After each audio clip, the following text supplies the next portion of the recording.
Sebelum saya mulakan cerita, tolong saya untuk subscribe channel ni dan aktifkan notification supaya tidak terlepas dengan video yang seterusnya. Sejarah Kesultanan Johor dari warisan Melaka ke dinasti Temenggung. Selepas kejatuhan Melaka kepada Portugis pada tahun 1511, warisan Kesultanan Melaka tidak lenyap begitu sahaja.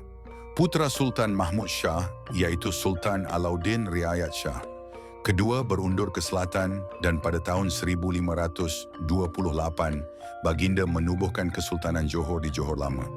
Inilah titik permulaan Kesultanan Johor yang dianggap sebagai pewaris sah Kesultanan Melaka. Namun Johor tidak pernah aman. Sepanjang abad ke-16 dan ke-19, Johor sering berhadapan dengan serangan dari Portugis di Melaka dan Aceh di Sumatera. Beberapa kali ibu kota Johor dipindahkan dari Pekan Tua ke Kota Kara, ke Batu Sawar, akibat konflik dan peperangan. Dalam beberapa serangan, Sultan Johor ditawan dan dibawa ke Aceh, tetapi kebangkitan Johor sentiasa berlaku dengan semangat warisan Melaka. Pada masa yang sama, Johor menjadi kuasa perdagangan penting di rantau ini. Walaupun sering diserang, kedudukannya di Selat Melaka menjadikannya pusat penting dalam laluan perdagangan antara timur dan barat. Menjelang abad ke-18 muncul satu episod penting dalam sejarah Johor, pembunuhan Sultan Mahmud Shah II pada tahun 1699 oleh Laksamana Megat Sri Rama. Peristiwa ini bukan sahaja mencetuskan krisis takhta, tetapi juga menandakan berakhirnya secara rasmi keturunan Melaka dalam Kesultanan Johor. Tanpa waris diraja yang sah, Bendahara Tun Habib Abdul Majid mengambil alih kuasa dan meneruskan pemerintahan. Maka bermulalah era Johor ditadbir oleh keturunan bendahara. Namun tidak semua pihak berpuas hati. Pada tahun 1717, muncul seorang tokoh dari Siak bernama Raja Kecil yang mendakwa dirinya sebagai anak kepada Sultan Mahmud Shah II yang dibunuh dahulu. Dengan sokongan pengikut dari Sumatera dan dakwaan darah diraja, Raja Kecil berjaya menyerang Johor dan merampas takhta. Pemerintah Johor ketika itu, termasuk bendahara dan pembesar tempatan, tidak mengiktirafnya. Melihat ancaman ini, bendahara memohon bantuan daripada 5 bersaudara Bugis dari Sulawesi. Dengan kekuatan tentera Bugis, Raja Kecil berjaya diusir dari Johor sekitar tahun 1722.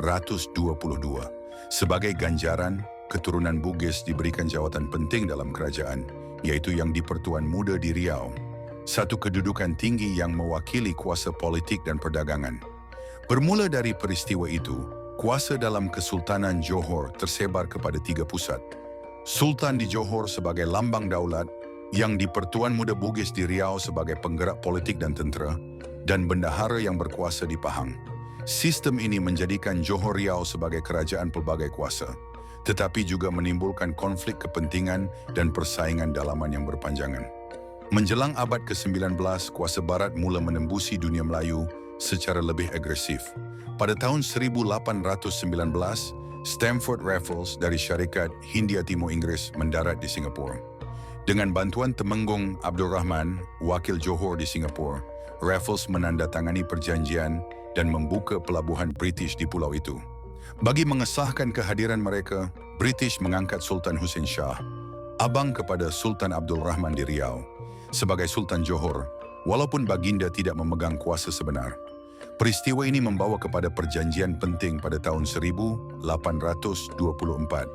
Perjanjian Inggris-Belanda yang memisahkan dunia Melayu kepada 2 pengaruh kolonial. Belanda menguasai Riau dan Lingga, manakala British menguasai Johor dan Singapura. Kesultanan Johor Riau yang asal terpecah 2 dan kuasa sultan menjadi lebih lemah berbanding kuasa penjajah dan pembesar tempatan.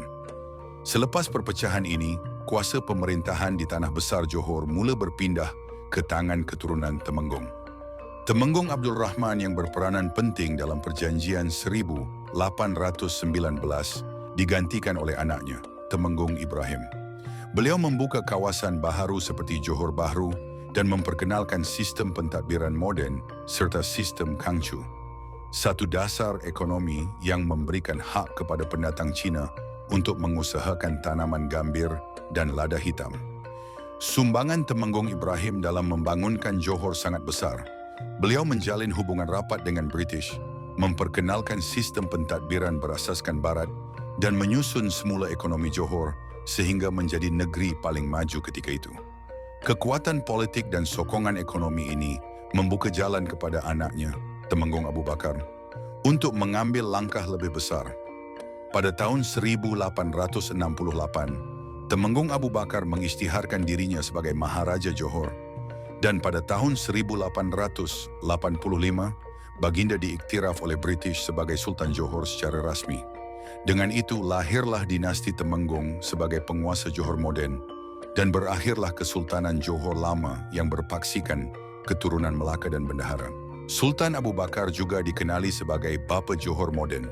Baginda mengasaskan undang-undang bertulis Johor, membuka sekolah, membina istana dan menjadikan Johor sebagai negeri Melayu pertama yang mempunyai perlembagaan bertulis.